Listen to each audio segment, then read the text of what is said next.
Hello दोस्तों, क्या आपने कभी सोचा है कि आपकी जो जेआई के एग्जाम के प्रिपरेशन है उसे आप और भी इजी एंड कम ड्रेनिंग कैसे बना सकते हैं? तो here is a video on the 25 most repeated topics. तो ये रिपीटेड टॉपिक्स हम इस वीडियो में डिस्कस करेंगे एंड वील आल्सो सी कि सिर्फ इन टॉपिक्स को करके क्या हमारा एग्जाम क्वालिफाई हो जाएगा considering the I and IFS का जो पेपर है। इन टॉपिक्स को हमें कितना डेप्थ में पढ़ना है, किस तरीके से पढ़ना है, एग्जाम में कैसे क्वेश्चन इनसे आते हैं, everything in this video. So please stay tune till the end. Let me tell you कि जेआईबी एग्जाम की प्रिपरेशन अगर आपको अच्छे तरीके से करना है, should have a fair idea of the previous year questions, most important topics and MCQs, जिसका बढ़िया पीडीएफ डॉक्यूमेंट हमने बनाया है जो आप डाउनलोड कर सकते हैं by clicking the link given in the description. Okay, तो here we will be discussing 25 most repeated important topics I and IFS का जो आपका पेपर है for the JAIIB exam. Okay, तो ये जो टॉपिक्स है, आई एम नॉट सेइंग कि सिर्फ इन्हीं टॉपिक से क्लियर हो जाएगा, बट ये ऐसे टॉपिक्स हैं जिनसे एग्जाम में क्वेश्चन, अगर हम पिछले 4 साइकिल्स की बात करें तो पक्का पक्का आया है। ओके, तो देर आर हाई चांसेस कि आगे भी इन्हीं से क्वेश्चन आ जाए। तो let us quickly have a look at this.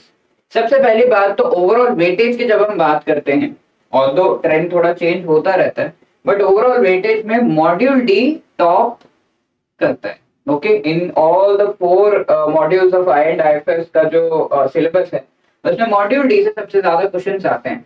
If at all exam में आगे पिछले 3 साइकिल्स में तो यही ट्रेंड देखा गया है, अराउंड 35 to 40 क्वेश्चन एग्जाम में देखे गए हैं जो मॉड्यूल डी से पूछे गए हैं। Apart from that module A and B are the next 2 important modules. Module C से भी काफी क्वेश्चंस आते हैं, बट द थिंग इज कि module C is really lengthy, so considering the module wise importance D, then A B is something that can be suggested. ठीक है, even C का भी इंपॉर्टेंस ऑलमोस्ट सिमिलर है to A and B, but C is very lengthy. It इस वजह से last minute में we should just focus के एटलीस्ट डी ए बी हमारा अच्छे से कंप्लीट हो जाए।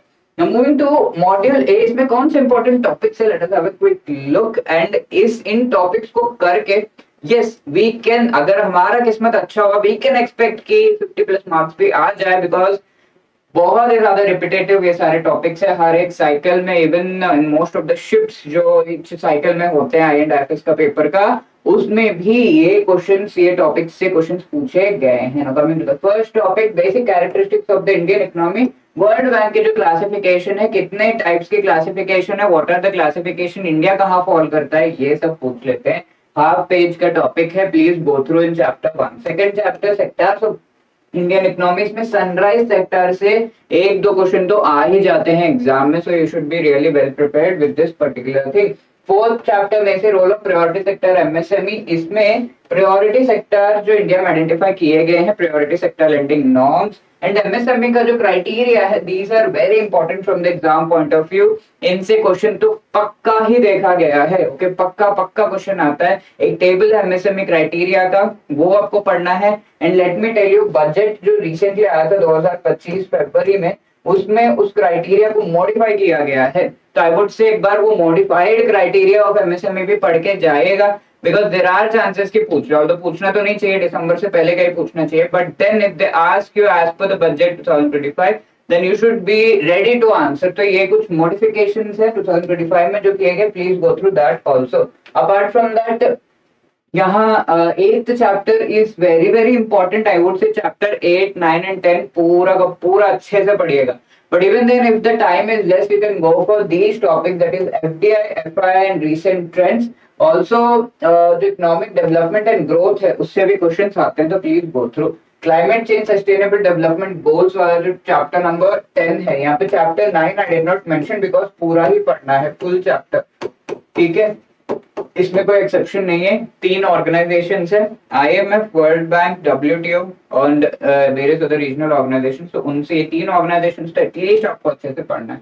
Then 10th chapter is climate change sustainable development goals वगैरह, इसमें सीएसआर एक्टिविटीज एंड उससे रिलेटेड जो इनिशिएटिव्स है those are very very important. CSR corporate social responsibility से रिलेटेड 2 3 4 क्वेश्चंस भी एक ही साइकिल में एक ही जो शिफ्ट है उसमें भी देखा गया है। Apart from that moving to module B, यहाँ पे चैप्टर 14 इज वेरी इंपॉर्टेंट, इसमें money supply and inflation, if time is there 14 पूरा ही अच्छे से पढ़ लीजिए। But apart from that money supply के different measures M1 M2 M3 M4 में से एक क्वेश्चन तो आता है, money multiplier money velocity of money में से एक क्वेश्चन तो आता ही आता है, कैरेक्टरिस्टिक्स ऑफ करेंसी से क्वेश्चन आने के चांसेस हैं। इन्फ्लेशन के measures CPI WPI GDP deflator से एक दो क्वेश्चन तो आते ही हैं, न्यूमेरिकल्स भी आ जाते हैं, कैलकुलेट करो सीपीआई का value and all. Monetary policy and fiscal policy is the next topic. यहाँ पे monetary policy is more important in comparison to the other one.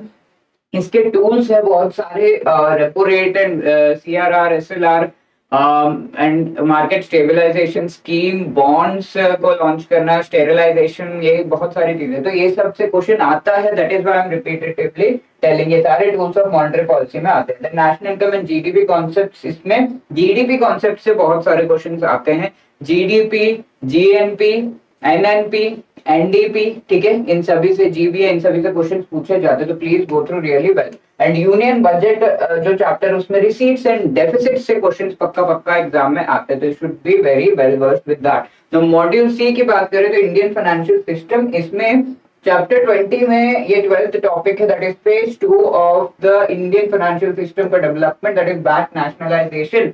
इनसे एक दो क्वेश्चन तो आप जरूर एक्सपेक्ट कर सकते हैं in the exam. Chapter 21 Indian banking structure, इसमें payment bank, regional rural bank, उसका शेयर होल्डिंग, इनसे क्वेश्चंस आते ही आते हैं पक्का, ठीक है। Indian banking structure I would say time is there पूरा ही पढ़िएगा, बहुत इंपॉर्टेंट चैप्टर है, बिकॉज एंटायर जो हमारा एग्जाम है वो बैंकिंग से रिलेटेड है and this is the core of it, so थोड़ा सा आपको इस पे ध्यान देना है। Then banking regulation act and RBI act, आप बाकी कंपोनेंट्स में भी पढ़ रहे होंगे, यहाँ पर भी इंपॉर्टेंट है, इसमें से ज्यादा इंपॉर्टेंट है आरबीआई एक्ट 1934, उसका जो इनिशियल सेक्शंस है उसमें से क्वेश्चंस पूछ लेते हैं। Then development financial institutions, around 8 development financial institutions की बात की गई है, बट उनमें से NaBFID, national bank for financing infrastructure and development, is very important. Then coming to non banking financial companies, इसमें एनबीएफसी के definition and types, this is very very important, उसके टाइप्स जो है एक्टिविटी बेस्ड क्लासिफिकेशन है, उनसे questions आते ही आते हैं।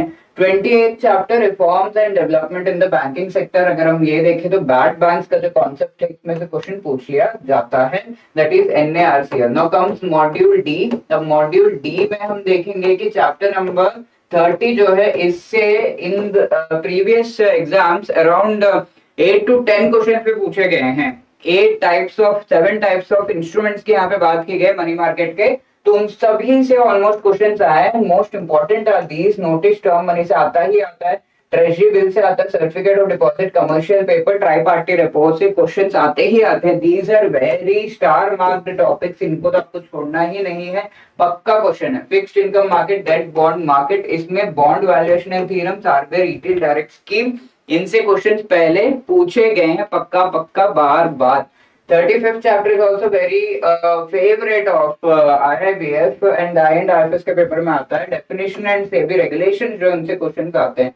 36th चैप्टर डेरिवेटिव्स मार्केट में futures, forward and different derivatives के जो डेफिनेशंस है, डेरिवेटिव का खुद का डेफिनेशन है वो। इंश्योरेंस एंड पेंशन फंड्स, ये काफी इंपॉर्टेंट चैप्टर्स है, इनमें से गवर्नमेंट के जो प्रोडक्ट्स इंश्योरेंस रिलेटेड, प्रधानमंत्री जीवन ज्योति बीमा योजना, सुरक्षा बीमा योजना and pension related, Atal pension योजना, public provident fund and NPS, national pension scheme वगैरह से क्वेश्चंस पक्का ऑलमोस्ट आए हैं एग्जाम में, जरा चांसेस के आगे भी आ जाए। So these are the 25 most important topics that you should not miss out on, and if there is someone जिसको जो है अच्छे तरीके से बेसिक से थोड़ा प्रिपरेशन करना है, तो एंड ये जो टाइम बचा हुआ है इस टाइम का बेस्ट यूटिलाइजेशन करना है, then they should definitely go to our website, वहां पर आप हमारे कोर्सेज को चेकआउट कर सकते हैं फॉर द जेआईबी एग्जाम। इन कोर्सेज में आपको मिलेगा एक ऐसा golden course which is the super crash course for the JAIIB में 2025, जिसमें live classes just before the exam कराए जा रहे हैं एंड आपके चारों कंपोनेंट से रिलेटेड मोस्ट इंपॉर्टेंट जो टॉपिक्स उन सभी को कवर कराया जा रहा है। दिस लाइव क्लासेस के साथ साथ आपको ईच एंड एवरी चैप्टर के notes, MCQs of each and every chapter, full length mock test सभी कुछ प्रोवाइड किया जा रहा है which you can use to practise. इसकी क्लासेस 27th ऑफ अप्रैल से स्टार्ट हो जाएंगी, तो please do enrol into it. If there is anyone कि मुझे नहीं सिर्फ एक कंपोनेंट का चाहिए, तो उसके लिए भी क्रैश कोर्स अवेलेबल है। INDIFS, PPB, AFM, RBWM सभी के लिए आपके क्रैश कोर्सेज यहाँ पर अवेलेबल है, so you can enrol into this. So wishing you all the best. ये टॉपिक्स ऐसे तो नहीं है कि इन्हीं से क्लियर हो जाएगा, बट ये टॉपिक्स ऐसे हैं कि इनको मिस करने से क्लियर होना आपका जो है रुक सकता है। तो please do be careful with this topics. Wishing you all the best. Thank you so much.